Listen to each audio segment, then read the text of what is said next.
Hey Raghunath, tell everyone about our Patreon community. Sure, Kastuba. The Wisdom of the Sages Patreon community is an incredible online yoga resource. If you like the type of yoga wisdom and culture we share on the show, then our Patreon community is a great next step. This is a listener-supported podcast, and any level of sponsorship will unlock a wide range of live and archived classes, talks, and even workshops. Raghunath teaches, I teach, and we have a host of other excellent teachers on topics ranging from yoga philosophy, asana classes, storytelling, Ayurveda, kirtan, cooking, meditation, and a lot more. We even have an incredible online Bhakti 12-step recovery group.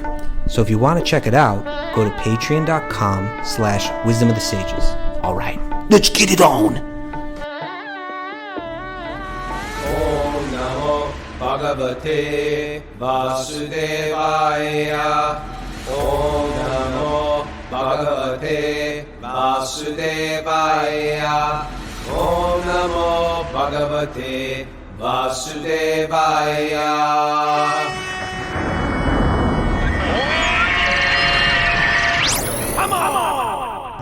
Live from Supersoul Farm, this is Wisdom of the Sages, a daily yoga podcast with your host, Raghunath, and co-host and senior educator at the Bhakti Center in New York, Kastuba Das. Welcome to the show, everybody. Welcome to the Srimad Bhagavatam study.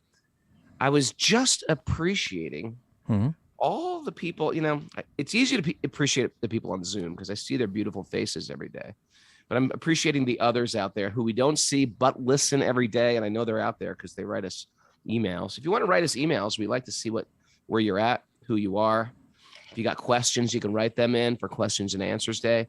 Write to Mara, our producer, wisdomofthesages108@gmail.com. Give us a 5-star review on Apple Podcast. Tell us your story there if you want. But we're doing it every day. Srimad Bhagavatam. Good morning. Good morning, Raghunath. Everything good? Everything's good. All right. Well, how's New York? I think it's our first warm day today. Actually, warmish day up here. Okay. Thought I'd share that with you. Thank you for sharing that. I'd share that with you. And I talked to my mom yesterday. She fell. My mom fell. Say a little prayer for my mom. But the woman is unbreakable. She fell, went to the hospital, and she's like, I'm fine. She's back at it. She's like, now I'm doing my laundry. I was like, Mom, you just fell. 96 or something? 96. Amazing. Never done yoga. Never done yoga. Never been to the gym. Just like you. You got this. Never done a push-up. You kind of got this constitution like that too, where you're like pretty indestructible. Thank you. You keep going. Thank you. I'm the ever-ready bunny. Yeah. Okay. You want a nugget for today, sir? Sure. Maybe we start our show with the wisdom nugget. Should we start with the announcements? Oh, yes. Take care of that. Thank you. Margie? Yeah, we have a Bhakti Recovery Group meeting at noon today, and there's still spaces available for our Wisdom of the Sages retreat in Italy. And you can go to our website, wisdomofthesages.com/events to sign up. There you go. And we're going to have another special event, Mara. Oh, tell me You don't more. know about it. Oh, I heard about that yesterday. Yeah. Wisdom of the Sages holiday weekend at the farm. We're going to have July on 4th? the 4th of July. And we're going to have special guests. I'm not going to say who. And we're going to have lots of kirtan. I'm not going to say who, but Are we going to do that thing where like you build that big table out on your big front lawn area? Like want a big table? I'll build you a big table, man. We should do that where we have like a table, like 100 people can sit at the table. All right, let's do that, Stu. You want a table? We'll get you a table. We got to do that. All right. Well, I mean, not just for me. I mean, for everybody. You're going to sit at the head of it like Jesus. The Last Supper. Yeah, no, because that was really cool. You did that once, right? We did do that. Everyone really liked that. A great photo op, wasn't it? It was a great photo op, at a table. Yeah, 100 people out in nature sitting under a table, having prasad together. I think it's great. Yeah, let's do it. Yeah, so that's 4th of July weekend, and that is unannounced. We're just figuring that out. Pull that together. Yeah, I'm looking forward to that. Yeah, we're gonna have great stuff going on at the farm, and then we're gonna have Ashram month in August, where you can sign up for like a month, a week, 2 weeks, different facets of the yoga system you can study. Me and Madhu are gonna do a kirtan weekend. Excited for that in July. It's a whole thing. We're zipping it all together, Kastub. It's about time, you know. I think Supersoul Farm's been waiting for this. We're, You know what? especially the whole summer, right? Things are shifting. Things are Things shifting. shifting. Whenever they're shifting, they're sort of like, whoa, it's shifting. And also it's shifting for the wonderfulness too, not just the tragedy. There's a lot of And? tragedy going on in the shifts, Well, but there's a lot of yeah. from Well, I was the, gonna just go ahead. You finish your thought. Finish your thought. from the rain, my friend, the flowers grow. Okay. From the rain, the flowers grow. Is that our nugget for today? That's a takeaway. Mary. Okay. Jot that down. Tattoo that it down, on your neck. But I was thinking another shift is you've shifted into your Saturn period now. Yes, I have. I'm in a It's new good for communication, good for renunciation, wisdom. Yeah. It's good brahmachari era there. I think that Saturn. Sounds like you're encouraging me towards something. I think the stars are encouraging you, Raghu. Okay, let's go there. But if I become a brahmachari, a sannyasi, I will outrank you. Okay, that's fine with you. You already outrank me as far as I'm concerned. There's no in Vaishnavism. There's no outranking. We just see each other as pure spirit souls, and we give dignity to everyone. That's our game. Okay, it's not a hierarchy thing. People like hierarchies. It's not actually. All right, my friends. On one level, there is that right? It's an external hierarchy.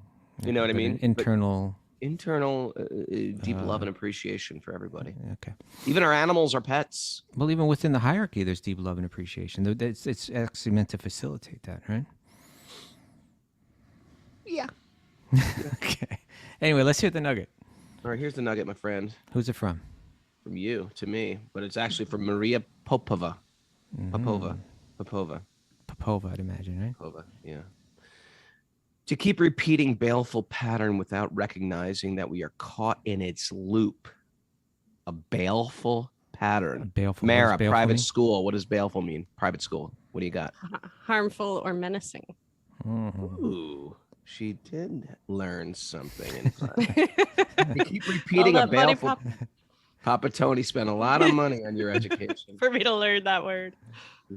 To keep repeating a baleful pattern without recognizing that we are caught in its loop is one of life's greatest tragedies, right? That's the micro samsara, right? Doing the same stupid thing again and again. And then of course there's the macro samsara, like lifetimes after lifetimes making foolish choices, right? Okay. So to stay within that loop, Maria says, and to recognize it.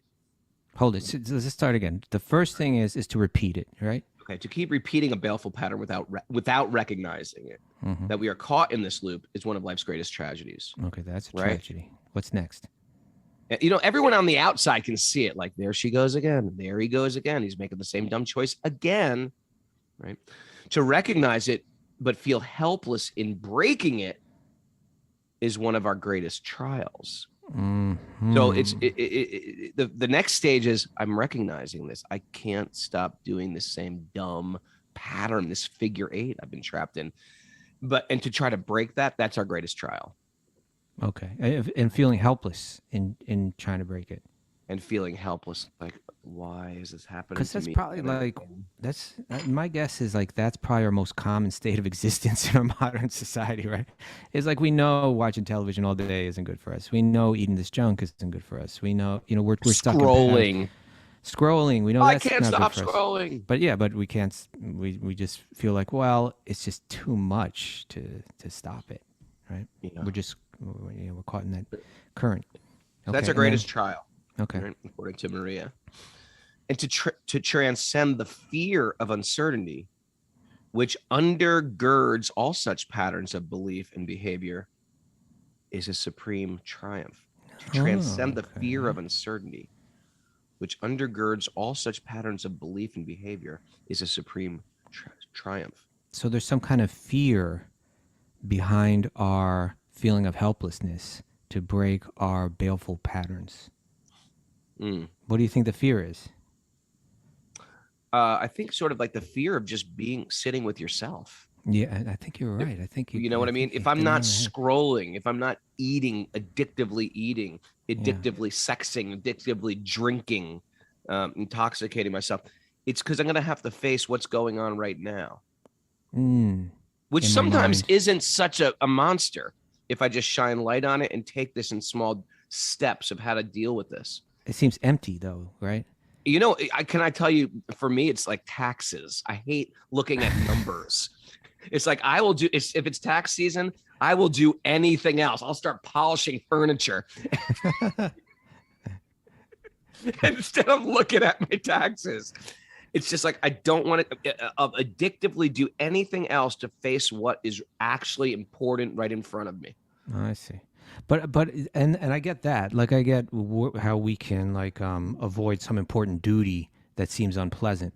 But I think even more profound is what you said, like sitting alone with yourself. In other words, like we think I get it, it's not good for me to scroll nonstop all day. But what's on the other side? Just like boredom, emptiness, or my mind and all the in all the thoughts and patterns that are there that are unpleasant. Is that what sits on the other side? Is that all there is? Is it, is it that dark? I'm coming to terms with this myself, Prabhu. Yeah. I'm serious in my own life. I live in this freaking giant house. Yeah. I have my kids today, but a lot of times they're not here. Well, I'm just like empty. And now let me ask you a question. Is it bad that I like people? I really like people. I like having people around. I feel I feel very Krishna conscious around people, but is it bad to want people around if it's helping me in my spiritual life? Or am I just hiding from being alone by myself where there's some, what do you think? Well, me. I think that... Can we do this privately?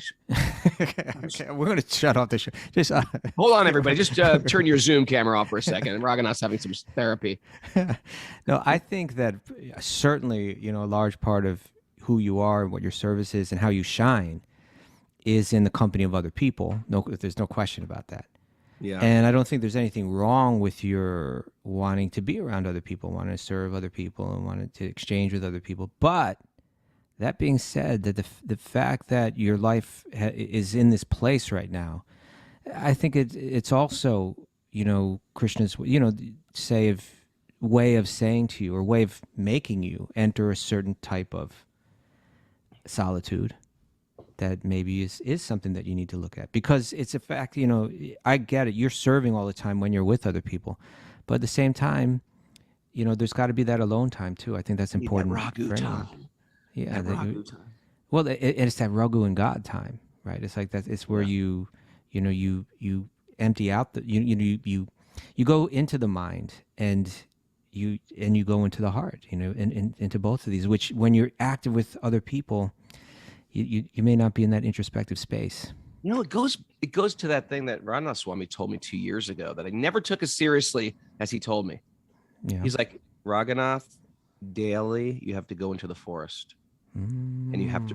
He didn't say go in the forest and sit there and sing and chant. He said go in the forest and reflect about your life. There you go. So maybe because you weren't doing that as much as you could have, now Krishna's arranged it so that you have less choice in it. Yep. All right. Thank you. All right. I'll see you next Tuesday. Thank you. Signing off. This is my weekly therapy with Kostuba. Yeah, but I in any case, I think here in this Maria Popova's little statement, you do have kind of like, it's kind of like a blueprint of yoga practice. We're stuck in different patterns of behavior, but also patterns of thought, right? And it begins with recognizing it, but we recognize how our mind works, and we think our mind is too difficult to overcome. And when you think of the traditional yogic paths, a lot of those paths are beyond us. The levels of renunciation, the levels of mental control. But there are other paths of yoga, karma yoga, bhakti yoga, paths where you engage your mind that are open, and we just have to transcend that fear. We another type of fear just means like, all this yoga stuff, all this Bhagavatam stuff, it sounds great, and I like it, and I like to dabble in it and everything. but I'm not going to be Dhruva Maharaj by the time I come to the end of this life.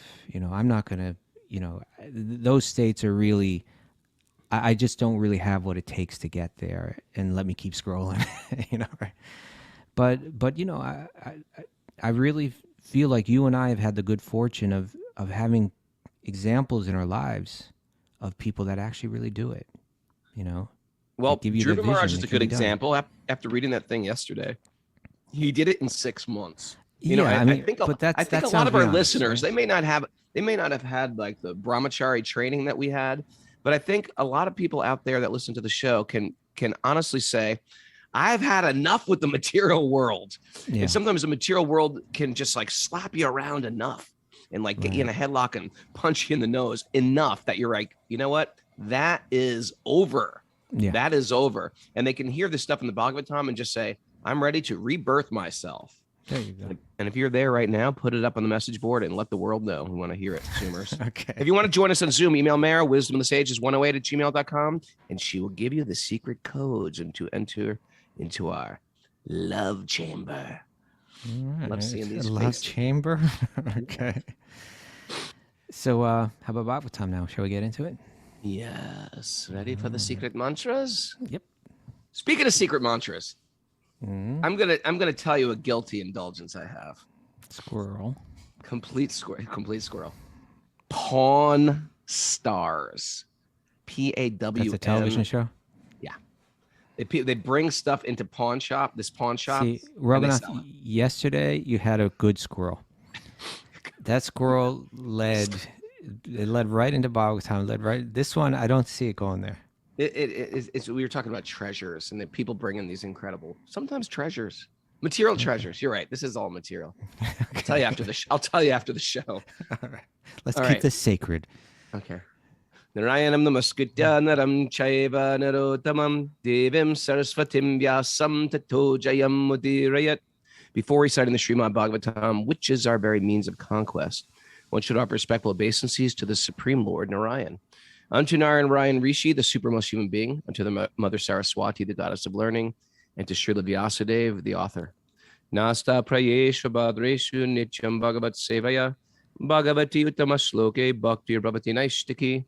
By regular attendance in classes in the Bhagavatam and by rendering service to the pure devotees, when all that is troublesome to the heart will become eradicated, and loving service to the Supreme Lord, who is praised, the transcendental songs, will be established as an irrevocable fact. Om Gyana Timurandasya Gyananjana Salakaya Chaksur Unmadatam Yena Tasmai Shri Gurave Namaha. I was born in the darkness of ignorance, and my teachers are opening my eyes with a torchlight of knowledge. I offer my obeisances at their lotus feet. Reading from Srimad Bhagavatam. Mara. Canto 4, Chapter 9, Text 34. Dhruva Maharaj returns home. That's the chapter. Yeah.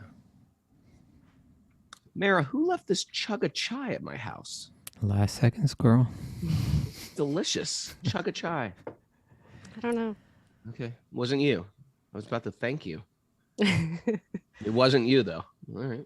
Thank you, whoever did that.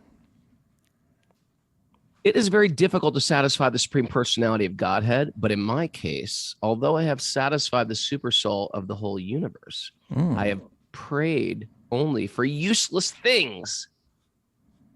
There we go. My activities were exactly like treatment given to a person who is already dead. That's a good analogy. Just see how unfortunate I am. For in spite of meeting the Supreme Lord, who can cut one's link with birth and death, I have prayed for the same conditions again. Right? He's lamenting, why aren't I so serious? I'm asking God for stuff of this world. Everything's actually given to us, right? If you actually think about it, you can find a teacher that will teach you. You don't even have to have a garden. There's stuff that you can just eat that grows in your yard that's healthier than the stuff that you plant. It's just growing out of the earth. It's growing off of the trees. We haven't figured out that language. I was going to say, what have you been eating over there, Raghunath? You're poor. I mean, just because you're alone, it doesn't mean that you don't go to the grocery store and get some food. Right? All I'm saying is God above is maintaining us. Okay. Everything else is just a bunch of stuff. Yeah. And how much will stuff actually fulfill us? Right. So the sadhus, the yogis, the sages, they train themselves to live without that much stuff. It's simple living. It's simple living, high thinking. That's right. Simple living, right? Here we see that there are a couple interesting Sanskrit phrases in this text that I think we should examine. Let's look at two, okay? And one is a subject you've already brought up here. That Dhruva describes himself as bhagya. Do you know what bhagya means? Bhag? Like in Bhagavan? I like that. Oh, opulence. Yeah, opulence, or you could say fortune, right? Like someone who's bhagya is fortunate, right? So bhagya varjitaha. He's without fortune, right? Right. So he's like, now, how can it be? He was just given his own planet, right? He was given a lifetime of rulership. Like he was given power, he was given wealth, he was given fame, he was given opulence on a level beyond anyone else in the universe. Right? That's what happened. That's what Bhagavatam is framing for us. And in that moment that he finally got it, he felt like, I'm so unfortunate. Right? So how is that? Right? So because he understood that really there is no deep value in any of these things. Right? In one sense, that's not the most super profound thing in the world. It's like, people get that. Yeah. But really what's happening here is that it's what the whole Bhagavatam is, again. It's that in the beginning of the Bhagavatam, the sages in Naimisharanya, they put questions before Sutta Goswami because they were a little confused after looking at all of the Vedic literature, all the yogic literature. They were a little confused about what is most important. Like what do we take out of all of this yoga literature and make the main thing, right? And so they asked Sutta Goswami, they said, you're the elder among us, but not just you're the eldest, but you're the most learned as well, and you're the most blessed. And so, you're very well aware of all of Vyasadev's works, all of this, Shastra, all this yogic literature. So we're asking you to tell us they use these two terms. It's interesting, right? They say ekantaha shreyas. What is the highest good for all mankind, right? For people in general. What's the highest good? Is the highest good karma? Is it jnana? Is it bhakti? What is the highest good? Because all of these are spoken about in these literatures. And then they say, what leads to atma supersiddhiti, complete satisfaction of the soul. Because if you read the Vedic, if you read the four Vedas, you could easily misunderstand that the goal is to perform your austerities, perform your rituals, chant your mantras, do all of this stuff for the things of this world, right? And you'll find happiness. Well, really, that was just meant to be a stepping stone. Like that was meant to lift you out of a darker state of consciousness. Say, hey, if you're materialistic, there's a way you can do it in a better way, in a more uplifting way, in a pure way, in a brighter way. And the interesting thing, Kastubiji, is like Maria Popova's thing about that loop. Even if you were this Vedic follower, who you can still get caught up in these loops that have to deal with higher planets and lower planets and higher planets. From the highest planet to the lowest are all places of misery where repeated birth and death take place. So it doesn't matter if you're just right. It doesn't matter if you're just screwing around in this material, in this little planet, doing the same silly things again and again. You could broaden that and do it in higher planets, and you enjoy on higher planets. Excuse me. And then you suffer, or you have some great wealth or great opulence, and you act inappropriately, and you have to suffer in a lower planet. It's just a bigger circle, but it's still a material circle. Yep. Whereas in Bhakti, it's actually an access point out of the figure eight, where it's an access point out. Yep. It's right out of the material sphere. That's right. Exactly. So he became this incredible Ashtanga yogi, and yet he looked around and said, I'm still stuck in the cycle. Yeah. Right? I'm still stuck in the same pattern. He anticipated I'm willing to do whatever it takes to get that material opulence, right? I'll do whatever it takes. Because when I get there, it's going to be so satisfying.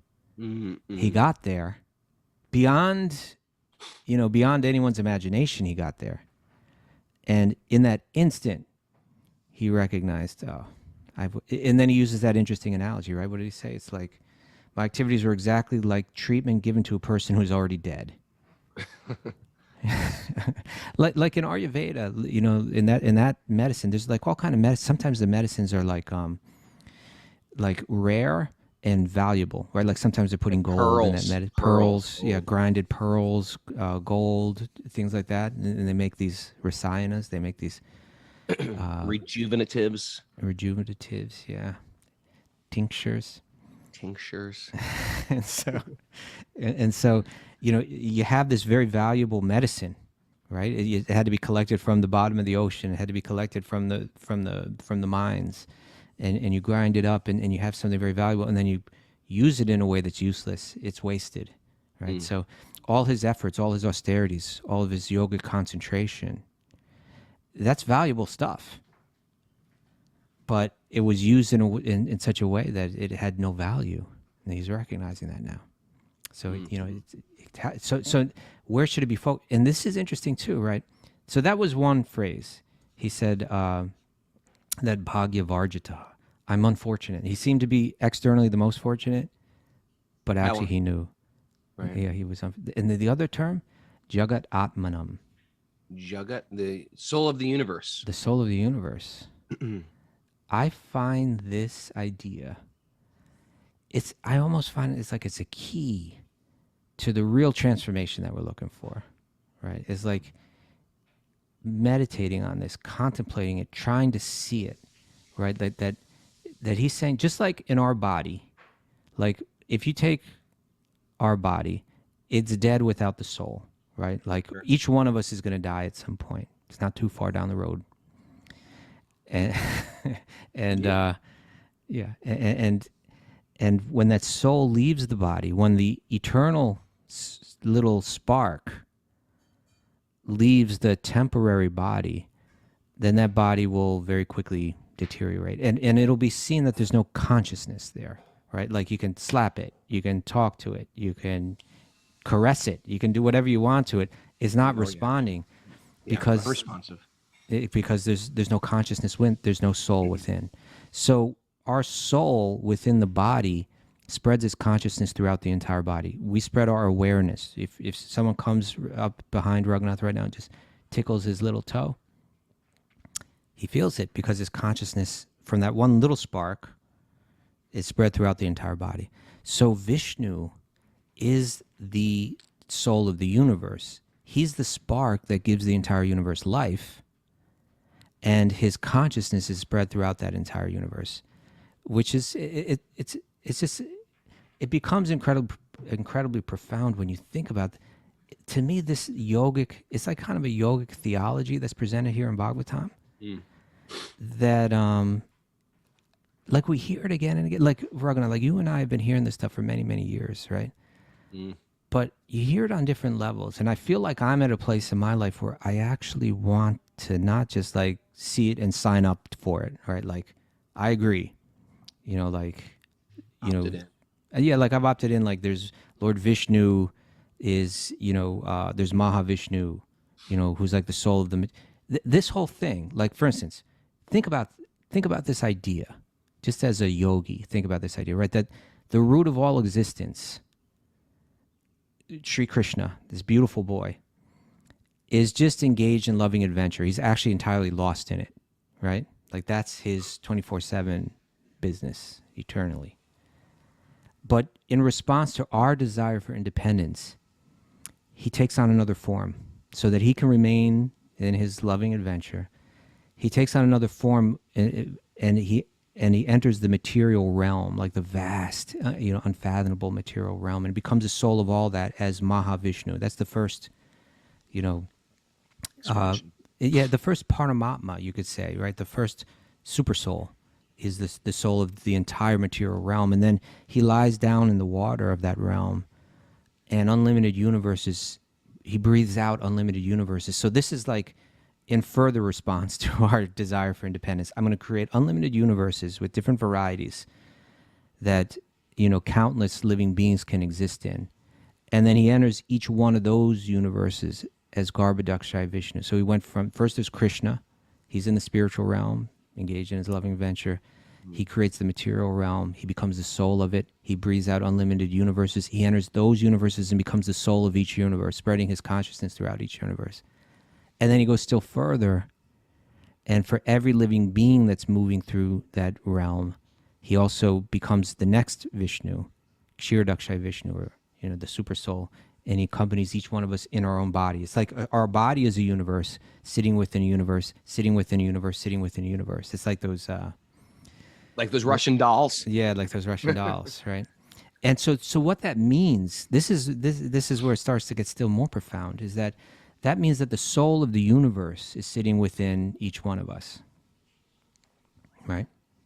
Yeah. Like right next to us is a being whose consciousness is universal, who's aware of everything, and at the same time beyond everything, right? It's like this is incredibly super profound. If so much of the Bhagavad Gita is about just trying to realize that, trying to see that, when, in the 13th chapter, you hear like this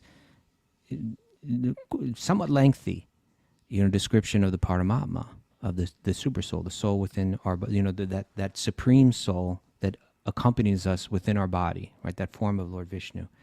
And Krishna will say so much about that Supersoul. He's the witness. He's the one that gives sanction for any activity that we try to carry out. He's a friend.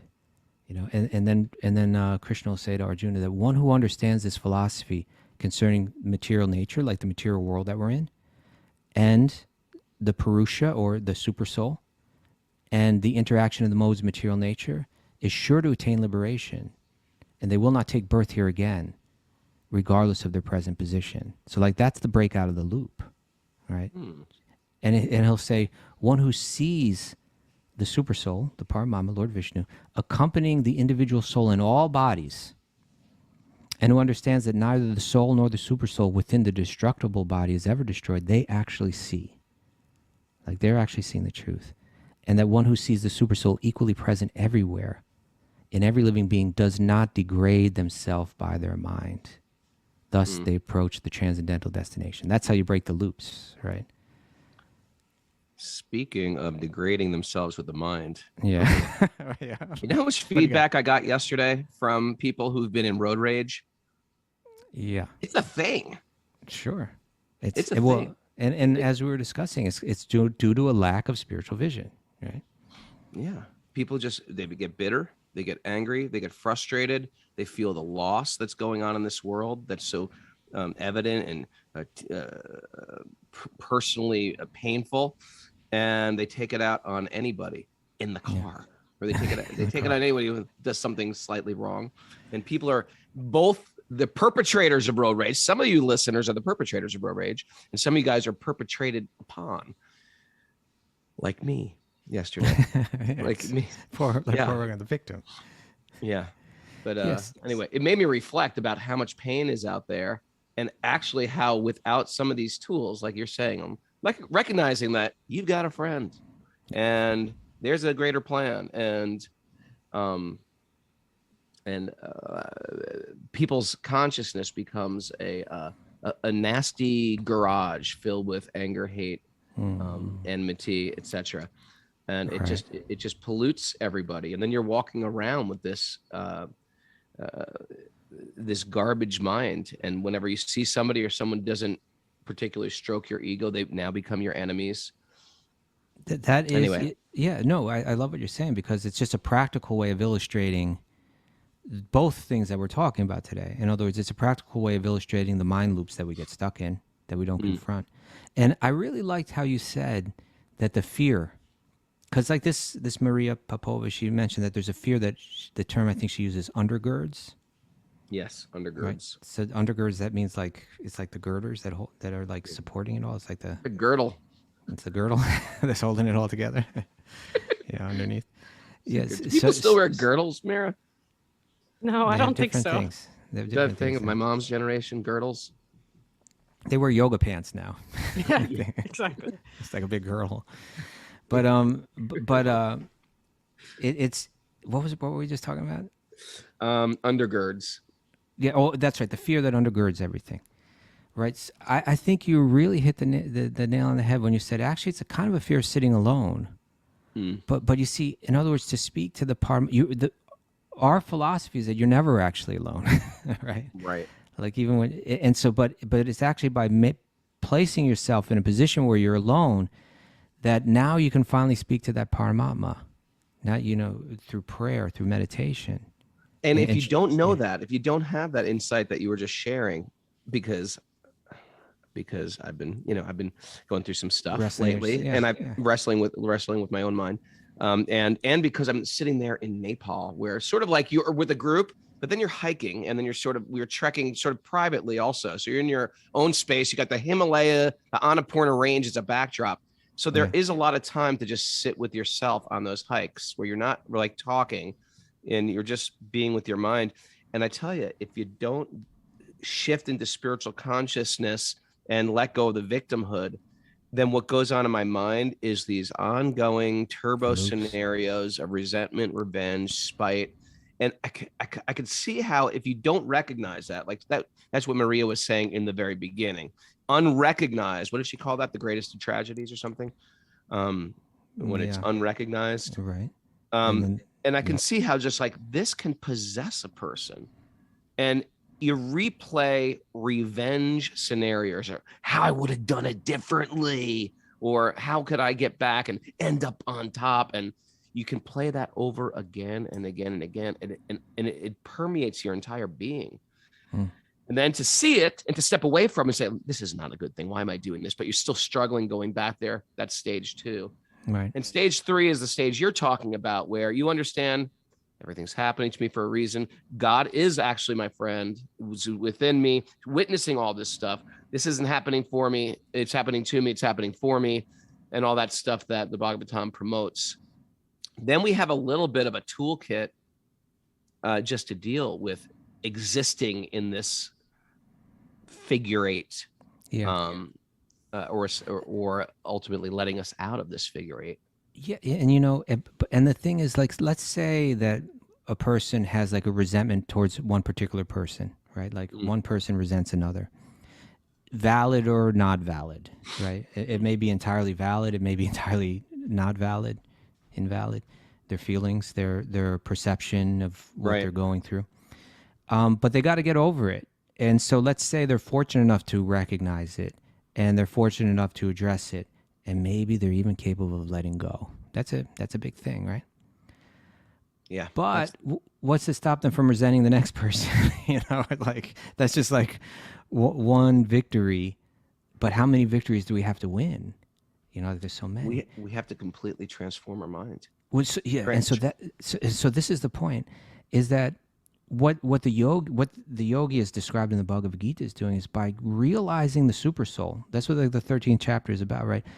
By rather than deal with all of my turbo scenarios, or like what do they call it when you punch the thing down, the mole, whack-a-mole. Whack-a-mole. Okay, I whack this resentment down, but I'm resenting something else.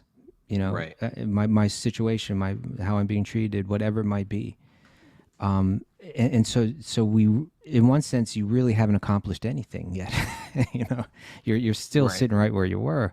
Right. But if you could recognize the Paramatma within every living being, if you could recognize your own situation in this world and why you're here, how God is with you at every moment, sit down and find God within yourself.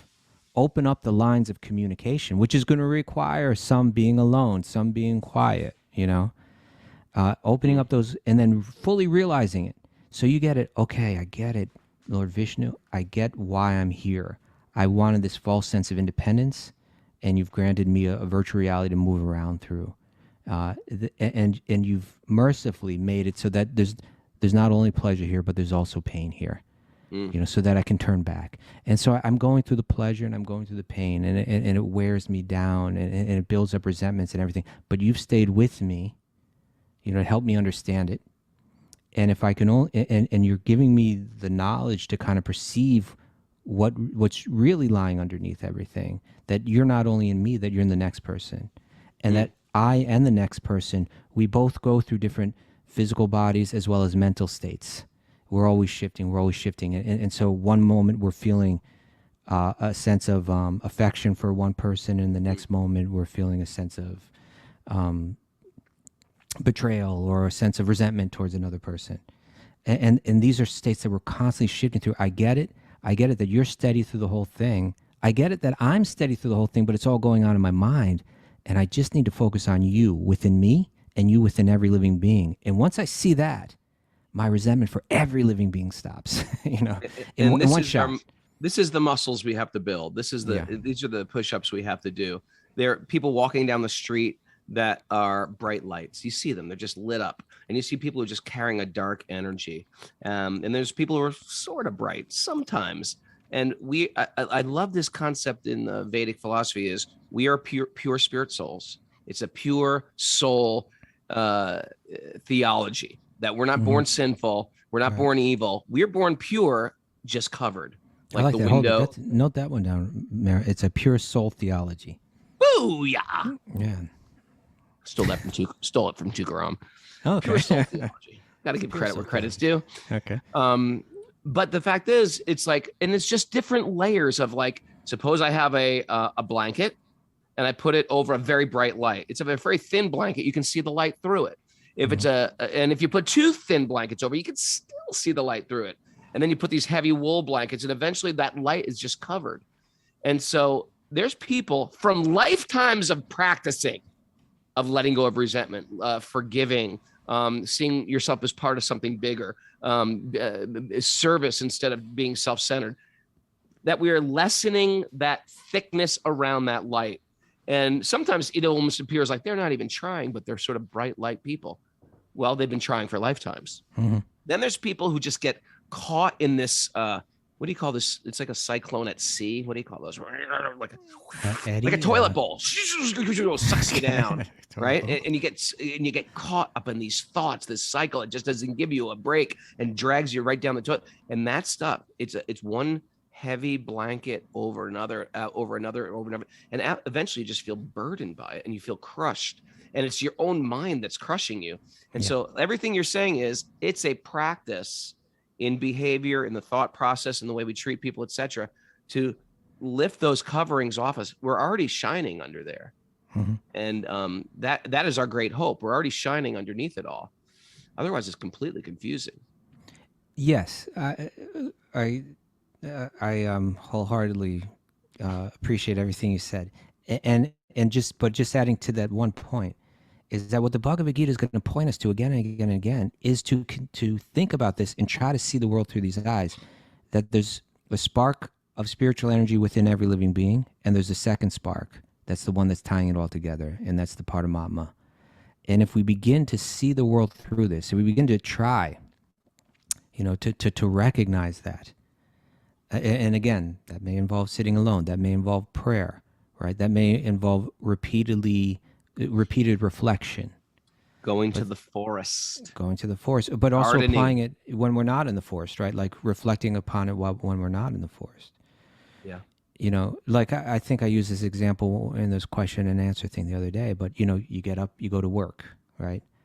You're going to work and you already accept today may be pleasant or it may be not so pleasant at work today, right? Or maybe a blend. Generally, it's a blend of both. I don't have to think that I need to adjust things so that it'll be more pleasant. I just have to learn how to respond to it all on another level. And so if someone comes, while I'm at work and someone comes and treats me with unkindness, right? Treats me with some kind of callousness or some, I don't have to respond to that in the same way. I can recognize that the mental state that they're in right now, I've been in that mental state countless times. Right.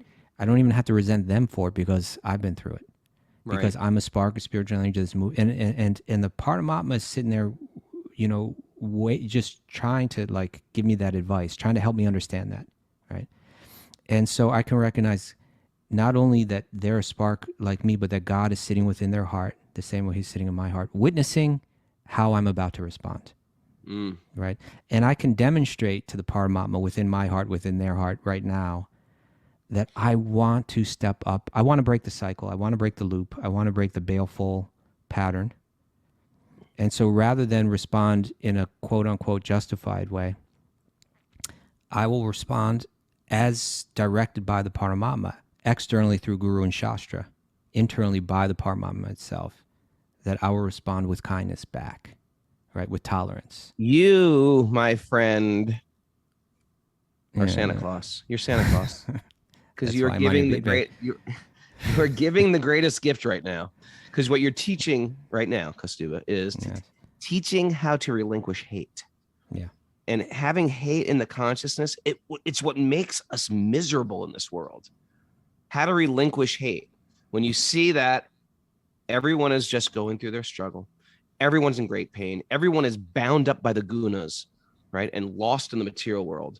Everyone has, and therefore we learn sympathy instead of justice. You know, we're like, justice. We want justice, and we want to take people down. And you're teaching understanding, and it relieves the mind. Thank you. You know, that's thank you, Dhruva. Raghunath. And that ultimately, in one sense, that is the point, right? In other words, I'm not going to be able to break these patterns. I'll just shift them and adjust them, right? If I don't relinquish the hate, if I don't relinquish resentment, and I'll never be able to fully benefit from these powerful spiritual energies that are available to us in the form of mantra, you know, in the form of archana, in the form of, you know, the forms of God, in the names of God, in the message of God found through Bhagavatam. That these are powerful. They awaken, right, divine love in the heart, which is the ultimate benediction. Right? It's like the moment we feel that, like Dhruva's getting it, he's like, I did so much and love for God didn't awaken in my heart. What a waste. Right. You know, every opportunity for it to come was right there, and I was focused. What a roundabout way. What a roundabout way. What a detour. Right. Yeah. From getting to what I actually need. Yeah. You know, they have this analogy. It's hard to do it over a podcast, but on Zoom you could see. It's like eating a pakora. Instead of putting it in your mouth, you put your hand around your head and then try to eat the pakora. It's like, why did I do that? Why don't I just put it right in the mouth? Why don't I just take the express route? Why do I have to go through this trials and tribulations just to get to where I want to go? Right. Yeah. So again, so much of the Bhagavad Gita will be focused on that, recognizing the Paramatma, recognizing God within the heart of every living being. At the end of the Bhagavad Gita, Krishna says that he just says, surrender unto that Paramatma, surrender unto God in the heart. He says, like, what's the term that's used there? Do it like, which verse? It's like completely, utterly surrender unto him. Utterly. Right? Yeah, surrender utterly unto God within the heart. That's kind of, you know, right towards the very end of the message of the Gita.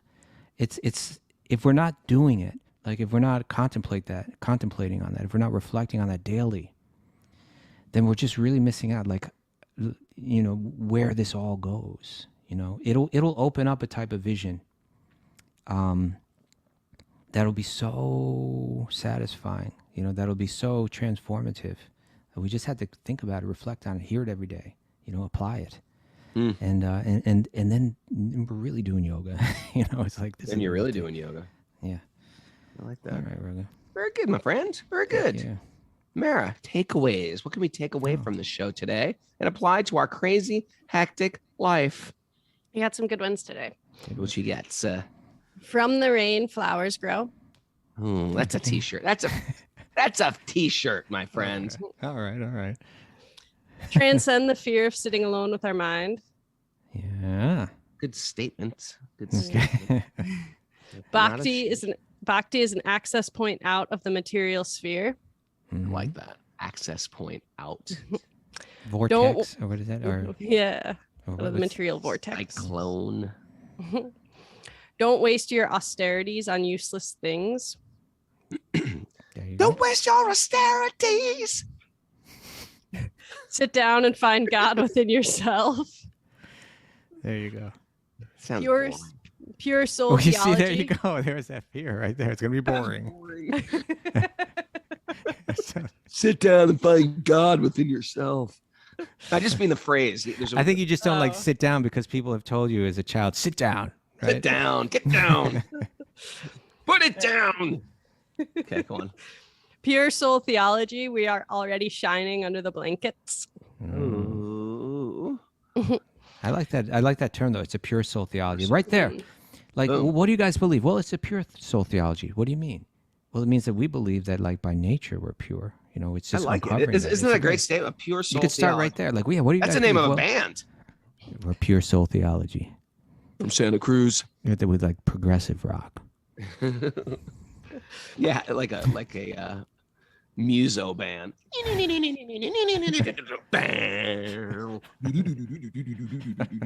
Pure soul theology.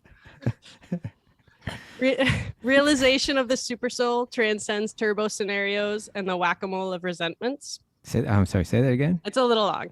Realization of the supersoul transcends turbo scenarios Mhm. and the whack-a-mole of resentments. It's all true. Whack-a-mole of resentments. Never ends.